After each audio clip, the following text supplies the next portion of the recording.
Hello and welcome to this latest episode of the Unorthodox Vegan. My name is Sean Gold, and today we're going to be talking about foraging.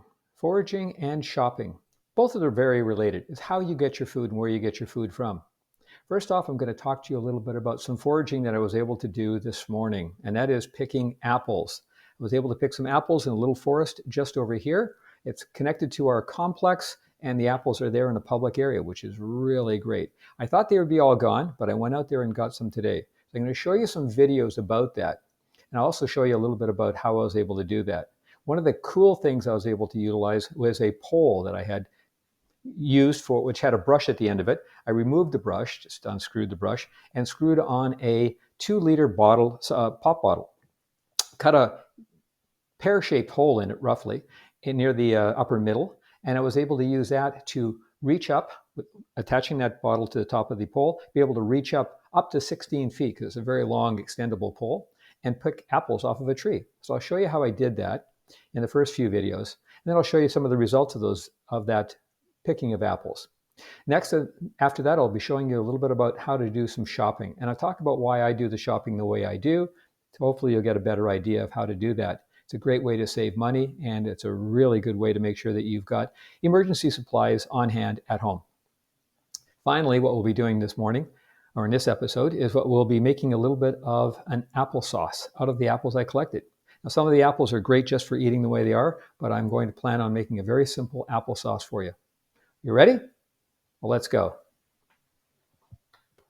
As you'll notice in these videos, this is me reaching up with my grabber, this thing that I've used, this extended pole with the bottle mounted on top with a hole in it, and you reach up with that pole with the bottle, put the hole over the apple, and you're able to then capture that apple inside the bottle. Now you have to pull on the pole and get that bottle to catch the apple inside, so it doesn't just pop out. So that's why you have a little bit of a pear-shaped or a little bit of a notch at the top to make sure that it actually grabs the apple at the stem and it can pop it off inside. Sometimes you have to push it, sometimes you have to pull it, depending on the angle and the way the apples are on the tree.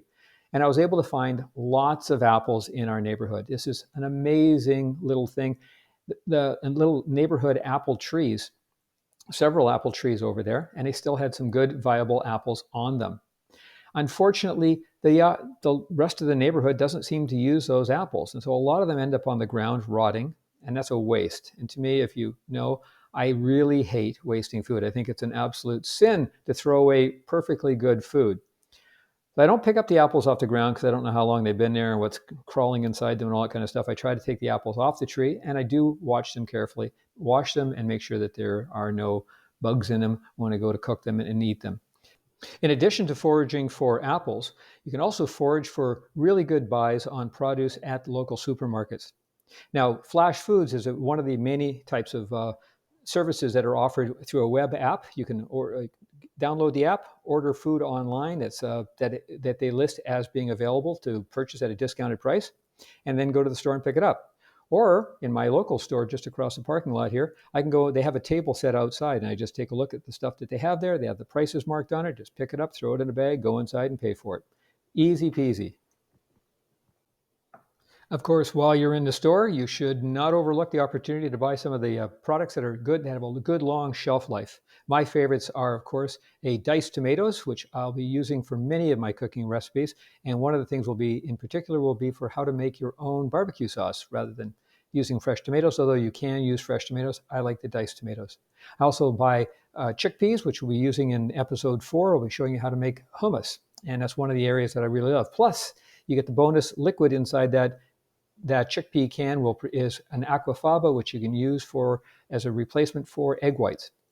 And I'll also pick up and show you about purchasing some pasta sauce, which is a really good, simple thing that you can use for cooking with for kids' dinners. They love pasta with pasta sauce, and throw in some vegan meats, and they're happy as clams. And I also purchase coconut milk. Can't go without coconut milk because if you like curry, it's a really simple ingredient to add into the curry dish, and it makes it so much richer and creamier, and it's a healthy vegan diet. All these things are really great. But we're also talking about chickpeas. If you don't want to use the canned ones, you can always get the dried chickpeas and use those instead, and then just soak them overnight before you want to use them. So we've covered a lot already this morning. Just wanted to point out some of the things that we were able to purchase. So I mentioned that I had captured a lot of food. I'm going to show you what I captured today in the shopping area. What we have is a lot of canned foods here that we got. And those canned foods include those diced tomatoes, the chickpeas, and the pasta sauce, as well as some coconut milk. That was at the supermarket. But before that, I also went to the little discount place across the street and picked up bags of food, which is already discounted and priced. And I have some eggplant that my daughter grew and gave to me because she had lots of excess eggplant, so she was able to get that. But we started off the day with apples, and these are the apples that I was able to capture or pull down from those trees, and we're going to be making an applesauce out of that. But I did mention that some of these apples are just perfect to just eat on their own, and I want to show you how gorgeous they are. Now, there's a few marks and scars on them, but you know what? They're just wonderful. I washed these already. Let's just see how they taste.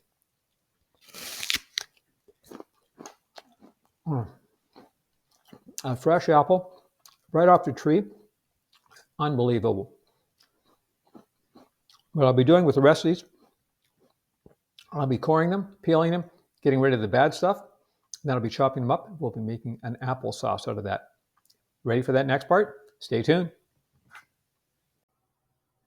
All right, we have the apples here. We're going to be working through these apples. They got some scarring and marking on them. I'm going to clean that all up. I mentioned that we could be coring the apples, and this is an apple corer. I don't think I'm going to actually be coring them. I think what I'll be just doing is peeling them and then cutting off the good parts, cutting off the bad parts, separating that out, and then keeping the good parts and putting the good parts, just chopping it all up and making sure that we use that for our applesauce. So I have a bowl. I've got it ready to go. And I brought my compost bin over, so I have that. I can dump my excess garbage into that.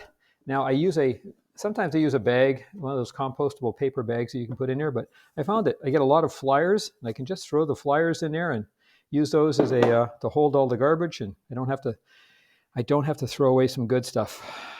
Anyway, I am going to peel this first one. I'm going to be peeling them all, but I don't want you to have to watch through that process.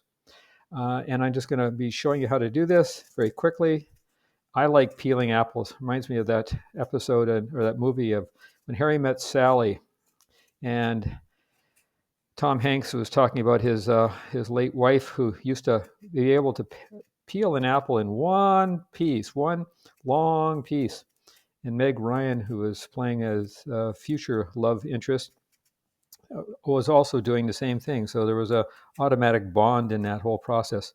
I think being able to peel an apple didn't quite make it in one piece. Is a nice, interesting challenge, but it doesn't provide any real value to doing it. There's no significant benefit in doing so, other than if you want to use it as an art form. All right, so I've peeled that. Let me get that out of the way. By the way, you don't have to throw this out. It's not good for the applesauce, but I like eating it myself. Again, I don't like throwing away food. There's going to be a lot of peels. And while I could use them for certain things, I'm not going to be able to use them for today significantly. So I'm going to cut as much of the good stuff off from here, cut it into pieces. I'll be processing that and cooking it and processing it a little bit later. So that'll be fine. We'll just go through that in there. Again, try to save as much of this as possible. So we're going to take this piece and cut some of that in there so we're not throwing out a good apple.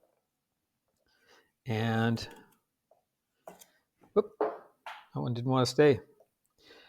All right. Now I'll be cutting the rest of them up and be back here in a few minutes. As you can see, we have gotten rid of all the apples. That's the apples that I've chopped up. They were getting a little bit discolored, so I splashed them with a little bit of lemon juice on top of them to keep them somewhat from browning too much. And as you can see, we have lots of peels. I did my best to eat as much as I could of the peels before they went in there, but wow, that's a lot of peels. It's a lot of food, and I didn't want to spoil my dinner appetite. Now, the next thing we're going to do is we're going to move over to the stove. And the stove is where we're going to do the serious cooking. So please mind me for a moment while I get my cameras all set up. Welcome to my stove. Not a big stove, just a regular stove. Works for what I need to do. I have the apples, the chopped up apples here. I have a small pot. Just thinking that that should probably hold it. I'm going to put some water in that pot. Maybe about a cup of water. Don't need a lot of water in there. I'm going to boil off as much of that as I can and put the apples in there. The apple chunks in there with whatever lemon juice was going in on top of that. And that looks like it's going to be about fine to work with. All right, I'm going to turn the heat up on that burner. Probably don't need the big burner. We'll just use the middle burner. And go with that, a little over medium. And that's going to be simmering for a while. We're going to let that cook. Now I'm going to be stirring it around, making sure that nothing burns. Take care of it, make sure it all turns out good. And along the way, I'm going to add in some honey. Now, for those who are real vegans, as opposed to this unorthodox vegan, you can use date honey. I use date honey for many other things. I love the taste of date honey. For today, though, I'm going to use regular honey because my wife wants to keep the date honey for something else, and we've got lots of honey that we have in the cupboard, so I'm going to be using real honey. And this is going to take a while to cook up, and I'll be back once it starts to simmer. As you can see, it has been boiling for a bit, or simmering for a bit. I've turned the heat down a little bit, so it's not boiling too ferociously, and I can already feel that the apples are nice and soft, or the apple pieces are nice and soft. I think this is just about ready to process. Now let's see what this does. I'm going to just turn that off for now. I don't have this thing boiling any further on me. And let's get this out of the way. And let's see how this goes for the blitzing goes before I put the honey in.